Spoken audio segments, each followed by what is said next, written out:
the crazy story behind my wedding cancellation. Before we begin the story, make sure to subscribe to our channel and never miss more incredible stories every day. I set the bouquet down on the altar rail and said, "This wedding is over." The pianist's hands froze above the keys.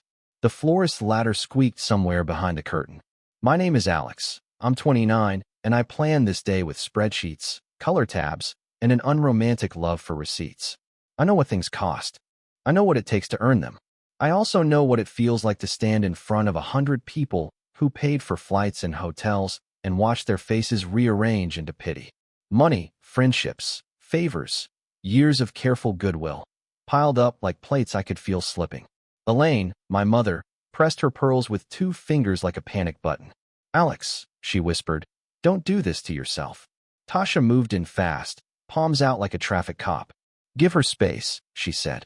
Noah, my almost husband, looked like a magazine cover, jaw clenched, lips soft. "Babe," he said, "let's talk in private." I stared at the envelope in my hand, the one with the county seal, the file stamp, and a number that did not match our story. I cleared my throat and told the room there was proof, and it would be seen. The best man reached for the envelope like it might explode. The pianist finally dropped his hands. I whispered into the mic, "I will not sign my name onto a lie." And the mic hissed back. The venue manager hovered at the aisle like a referee who had lost the rulebook.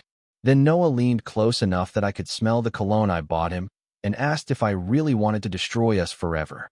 I did not answer with words. I lifted the envelope instead. Someone shouted for security as Noah's smile fell apart in slow motion. We met at a blood drive, which felt like a good omen. My habit of giving, his habit of showing up. He flirted with the nurse, charmed the clipboard, and left me a number on the back of a juice cup. He said he ran operations for a boutique logistics firm. I said I project managed renovations. He called me my detail girl, and I pretended it didn't sound like ownership. Early signs blurred into sweetness. He'd send late-night photos of diner pancakes after long drives and screenshot travel routes with little hearts. The first lie was a small one. He said he grew up in Portland, then later said he lived his whole life in San Diego. I laughed, asked which coastline he preferred, and he kissed the question away. When we got engaged, the kindnesses multiplied with the bills, deposits, fittings, a website for guests. 1 week ago, he joked about paperwork housekeeping and slid a prenup draft across the table that I supposedly asked his cousin to draw up. I hadn't. He said I must have forgotten after wine tasting. I let it pass, and the wound felt like a paper cut you only feel in lemon. He laughed off the clause about joint debts with a shrug about standard language. I circled it in red and swallowed my discomfort like a seed. Yesterday, I learned some seeds are weeds that crack concrete when you sleep. 2 vendors called within an hour. The florist about a declined card, the DJ about a temporary hold. Noah laughed and blamed an overzealous fraud system, then told me to use my card just for now. He kissed my forehead like a receipt stamp. That night, I saw a text flicker across his screen. "Unknown. Did you fix the license issue?" And he palmed the phone so fast it looked choreographed. "Spam," he said, smiling with all his teeth. I told myself grown men are allowed privacy. I told myself strangers text wrong numbers. I told myself we were tired. My brain nodded, my stomach didn't. On our wedding site, his bio listed a childhood dog named Milo. Earlier, he'd told my niece it was Shadow. Pet names are not crimes, but stories usually rhyme with themselves. I checked our county's online portal for a final confirmation that our license had been recorded. Our application showed pending verification, then flashed a yellow triangle and the words, possible conflicting record. The system gave me an error code and a phone number. I copied both into notes like I was saving a recipe for panic. Noah came up behind me and set his chin on my shoulder, soft as a warning. He asked why I was checking records at midnight, if I trusted him. At the rehearsal dinner, Noah toasted with charm that belonged on TV. "I met Alex at a coffee shop," he declared, and the table clinked. Elaine nodded as if she remembered the latte. I stared at my water and felt my blood go carbonated. After the speeches, I went to the bar for ginger ale and space. A woman with a fading wrist stamp slid onto the stool beside me, eyes glassy but fixed. "Congratulations," she said, then added, "Check the county clerk for his name." Both names. I turned, confused. "Do I know you?" She shrugged. "Do you want to?" Then she tipped her glass toward the door and disappeared into the hotel lobby like a plot twist in heels. When I asked Noah about the coffee shop story, he kissed me before I could finish the sentence and laughed into my mouth. I slept light and dreamed of forms duplicating themselves like photocopies that never aligned. In the morning, I dialed the clerk's number, let the hold music braid with my heartbeat, and gave the license ID. The clerk asked me to confirm Noah's full legal name, then asked for the last address we shared. I gave both. She went quiet long enough for me to hear her typing. She asked if I was aware of a previous license filed last spring. By noon, the florist threatened to release our blooms if final payment didn't clear. Guests sent selfies from airport lounges, and group texts exploded with hearts and planes. The sunk costs breathed down my neck like wolves. I felt them counting my spine with their teeth. Elaine arranged napkin colors like rosary beads and said, "We're past the point of no return, darling." Tasha pulled me into the kitchen and slammed the door with a tiny thunderclap. "Listen," she said, "love can wait. Legal can't." I showed her my notes. Error code, clerk number, yellow triangle. She didn't blink. "Hard pause," she said. "Freeze the board." My phone buzzed. "Noah, can you stop making problems?" Then another. "It's all routine." Then a third from unknown. "Call me before you submit anything." The venue manager emailed a gentle reminder about timelines that read like a countdown. I opened my laptop and pulled every contract into one folder labeled Facts. Tasha's hand landed on my shoulder like a seatbelt. "We don't marry mysteries," she said, and I laughed because it sounded like a wedding vow worth keeping. The wolves counted again. I emailed the clerk to request a records review and copied myself because I wanted a trail that wasn't emotional. The reply came back with a PDF attachment and a request to come in. I drove to the county building with my stomach in my throat and my ring in my pocket. Clerk Rivera met me at the window, gray hair pinned neat, voice like measured steps. "Ms. Morgan," she asked, "we flagged your application because of a possible duplicate." She turned the monitor slightly. Noah's name, our license number, a red box with a second entry showing his name, and a woman I'd never met. Filed last spring, never finalized, status, pending dissolution confirmation. "Is that a divorce?" I asked. "Not exactly," she said, "or it would say so." My palms went cold. "Can this be a data error?" She pursed her lips. "Possible, but we need underlying documents." She printed a copy of the public index and circled the file stamp.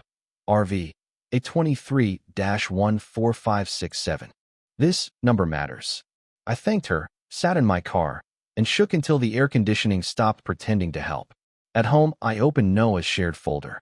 Inside, catering menus, fitness plans, a folder named Scans. It contained nothing but screenshots of wire transfers from a checking account I didn't recognize, memo lines like consulting retainer and license expedite. I checked our emails. I found a burner address in his autofill. N. West 31 at Proton. My heart thumped like a gavel. Then a calendar alert I didn't create popped up. Final notarization, 3 p.m. Suite 402. Suite 402 sat above a pawn shop and a payday lender, a floor that smelled like toner and anxious people. The notary's door was locked. A paper sign directed clients to call first. I took a photo and backed into the hallway as a woman in a blazer stepped out of an office across from me. "Looking for Marvin?" she asked. "He's out." "I'm looking for the truth," I said, which sounded dramatic until I heard it. She laughed, then lowered her voice. "I used to assist Noah Winters," she said. "I quit." She told me he was charming until calendars disagreed with his promises. "Cash advances, short-term loans, 2 phones," she said, ticking items off on fingers that looked like pens. She confirmed a second email address and mentioned a P.O. box I'd never seen.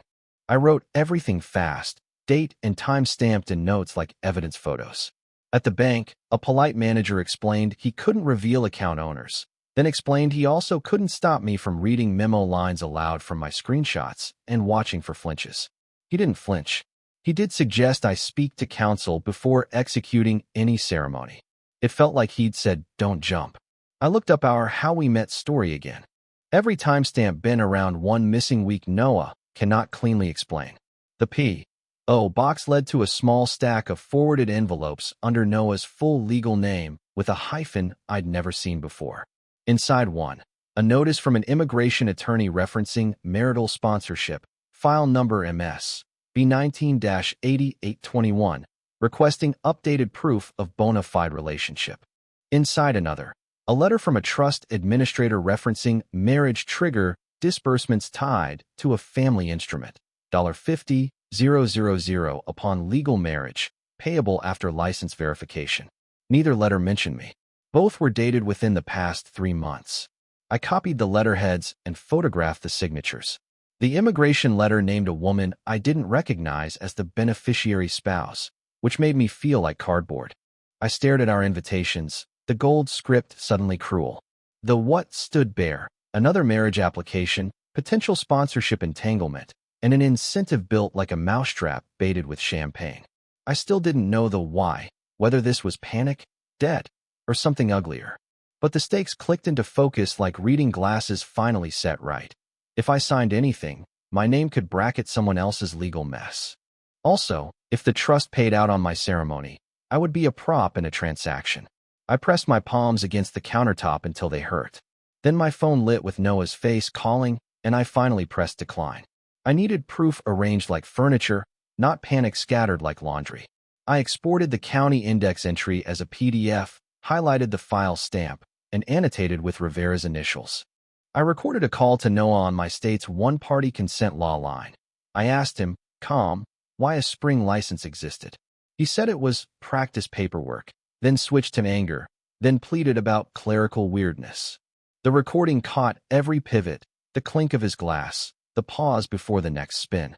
I gathered bank screenshots into a binder, labeled each with dates and memo lines. I drafted a timeline. Our blood drive meet cute, the coffee shop lie, the rehearsal toast rewrite, the notary appointment I didn't set, the immigration letter with another woman's name. Tasha read it and nodded like a doctor confirming the diagnosis you don't want. Quiet cancel, she offered, or public reveal for the next girl. Elaine begged for quiet. No drama, she whispered. We can reschedule. I heard my own breath get steady. He counts on quiet, I said. We decided to invite Clerk Rivera to the venue office under the pretext of a records question, bring the binder, ask the venue manager to witness, and give Noah a chance to tell the truth into the light. Tasha asked if I had the stomach for making a scene with receipts. Dinner at my mother's house felt like an intervention staged by doilies. Elaine had set the table with the good china and the bad intentions. Noah arrived with sunflowers and the same cologne, a story about a bank error, and eyes that searched my face like a weather forecast. I love you, he said 15 times, a rosary of sweetness with knots between the beads. Why would I risk us? He squeezed my hand until it hurt. When I mentioned the spring license, his mouth thinned, and he looked at Elaine as if she were a judge he could charm. It's a duplicate record, he said. People mess up. Elaine cleared her throat. We don't need public embarrassment, she said softly. We can fix this quietly.